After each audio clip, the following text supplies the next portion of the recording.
And a very, very welcome to the Aquarian. I am your host, Liam.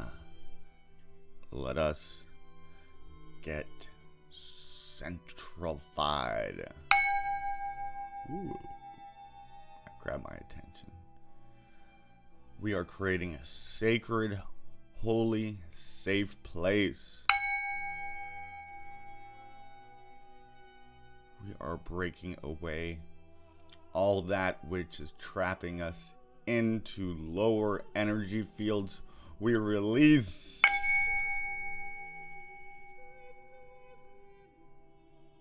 We are royal Leo season. We are divine.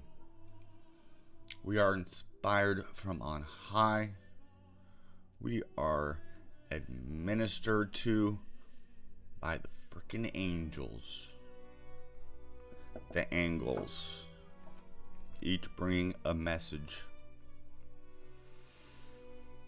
So let us take a look into it. We have some tarot cards. We got some oracle cards to help to guide us through the heavens on earth.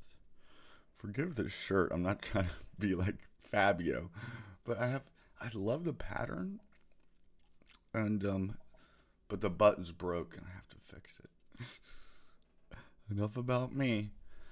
This is Leo season, the sun at home, asking us to take the stage fearlessly, courageously, almost raw. Raw is the name of the sun when it's raised up in the heights. Horus when it's an infant on the horizon. And then we meet Set at sunset. Saturn. Aries, ruled by the Ram Ra. The Ram, the right axis of the meridian.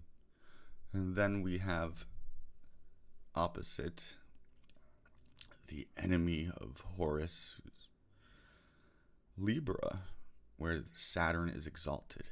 Now, I talk about this because we have Saturn at its place of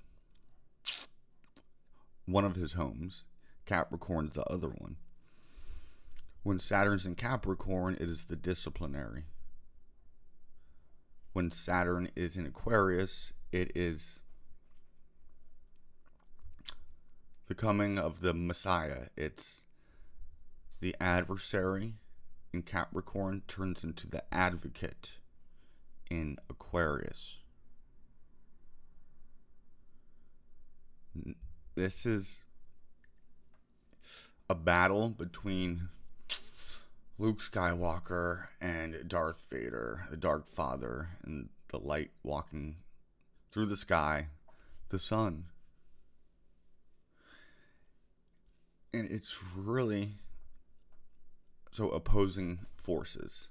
So here's one force right now that's being highlighted with the highlighter light in the sky. The sun is at its throne, claiming his scepter, being crowned, anointed. And we have Saturn on the opposite end in Aquarius, the mastermind of the system of the masses. How do we bring those two energies together? We take the crown, we take the throne without putting other people at our footstool. The other nations.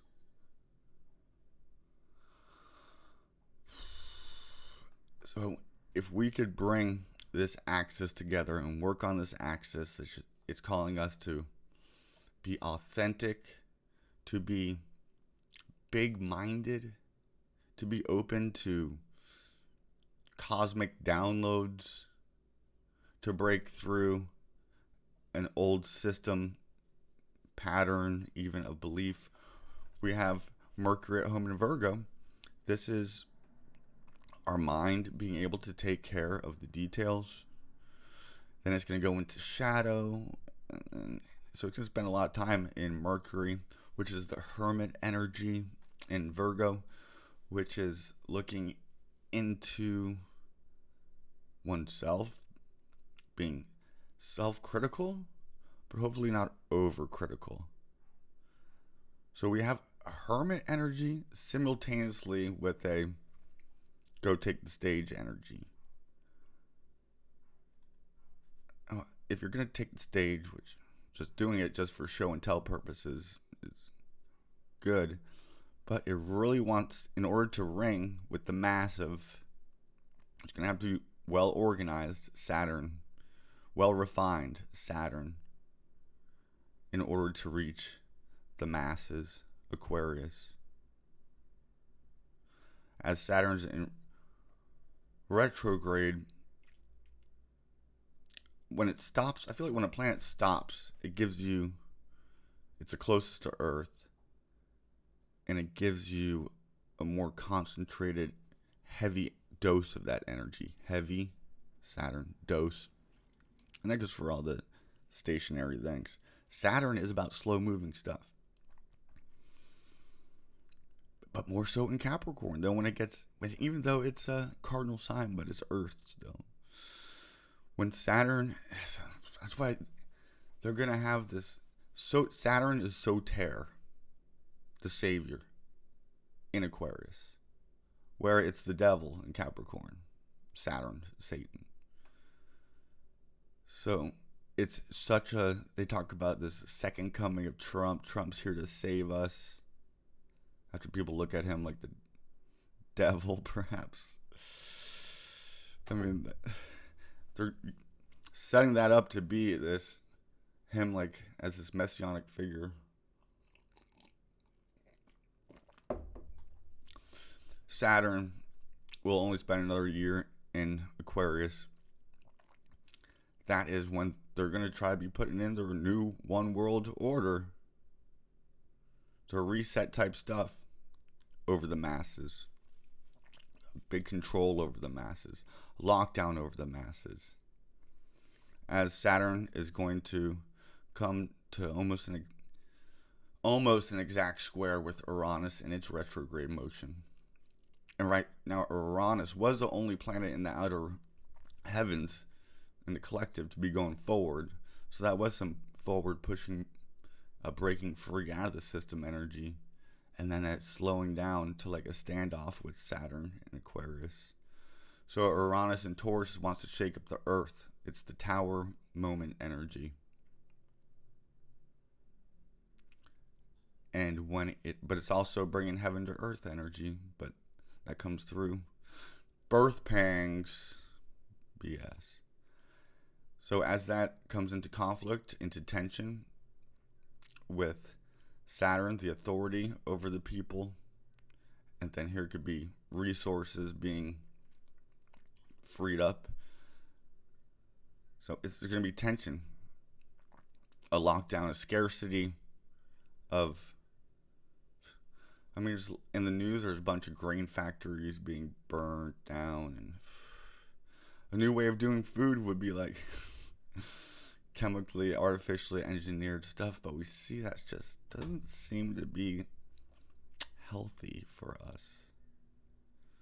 Bill Gates being, and China being the number one farmland owners in America. Is that for our good? Okay, but we do have Venus, who has stepped into Leo.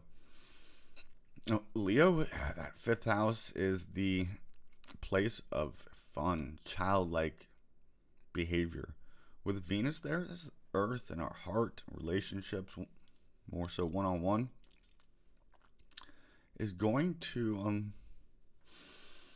heart stuff will be a warm heart, enjoying recreation, enjoying the company of children, being childlike and playful.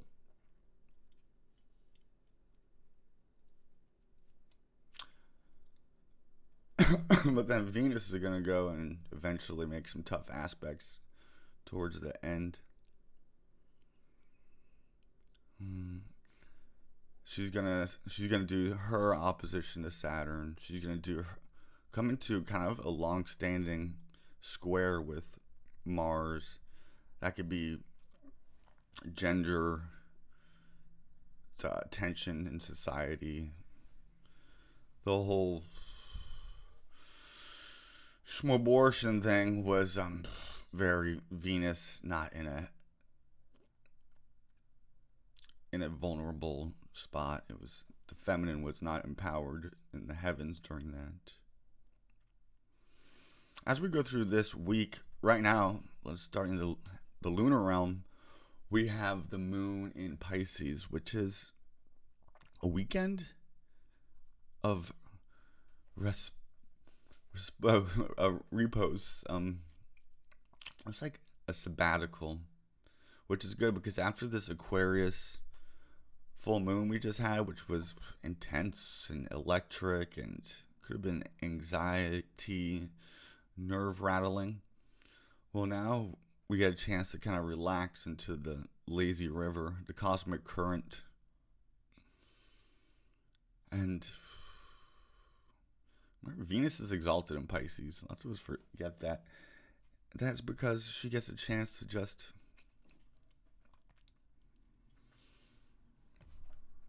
I don't want to say lose yourself in the senses. Lose our attachment to the senses, and in that surrendering, there is a more fully embraced experience with what we call the divine, which is a heightened sensual experience, a super natural type experience. There could also be a tendency towards melancholy, but with the sun in Leo, I believe it's asking us to, you could even express yourself emotionally. Come out with an emo song. Mercury, the scribe, is in Virgo, which is kind of like writing down onto Earth. Earth being Virgo.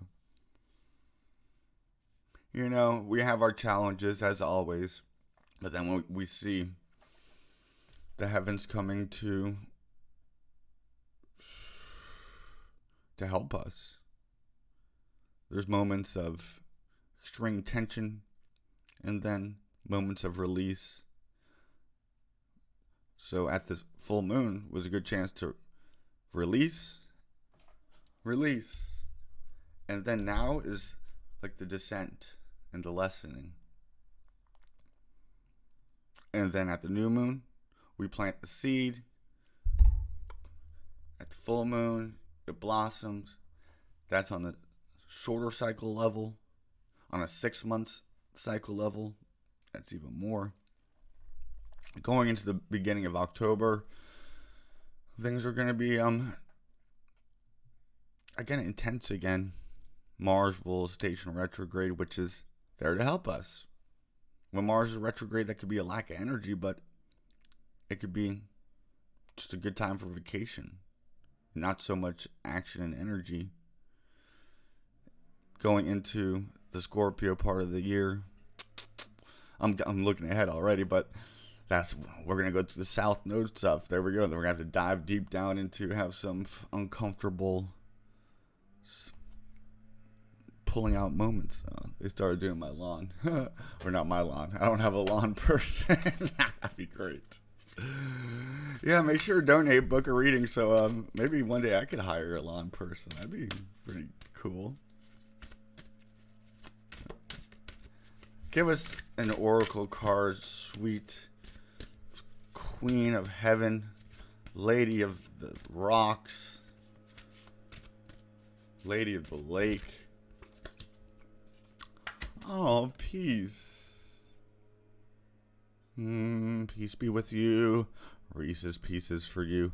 This is one of my just favorite. It's a Caravaggio painting, I believe. And What beauty. So Venus in Cancer, we were searching for nurturing. Now we really have to just, maybe we didn't find it because it was opposed to Pluto. Bringing us to more deeply love ourselves, nurture ourselves. And this comes from a healthy conscious that gives birth to a beautiful imagination, to get in touch with that sacred divine mother within. But now I'm getting that chariot energy, that like now we're going out. Leos, courageously, supported in our heart. Taking, in Egypt, the ancients, they didn't think about the mind as up in the brain as we do. We're so head-centric.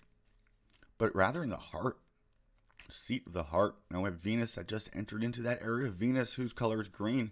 Venus, who, together with the sun, really make up our heart. Venus, love. The sun, light. Giving us life. The first organ that Darth played in the creation of our vessel here. Sacred vessel, our chalice, our body, that animates it is the heart. Our core zone, the core in earth. Bringing the head to the heart. Bringing our desires to a noble, virtuous place. There's this new age tendency to take Buddhism and turn it into an unhealthy pacifism. There's a good thing to being detached somewhat. Saturn and Aquarius could be very detached and just thinking of humans as numbers. But with the sun in Leo, this is bringing in the element of the heart. We often associate the heart with feelings. We have a hurt heart, emotions. Well, this is time to heal that with self-love. Nature is always there to help us, to heal us. Mercury, the healer of the Caduceus staff, in Virgo, the sign of our physical health.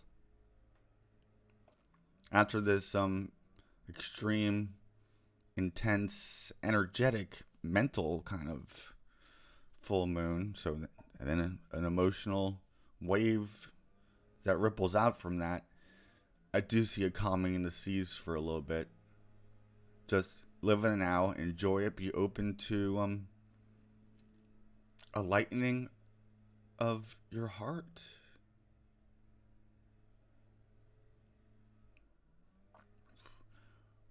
Put your intentions in that you want to experience. Do a ritual, ceremony, write it down. I recommend writing it down right now at Mercury in Virgo.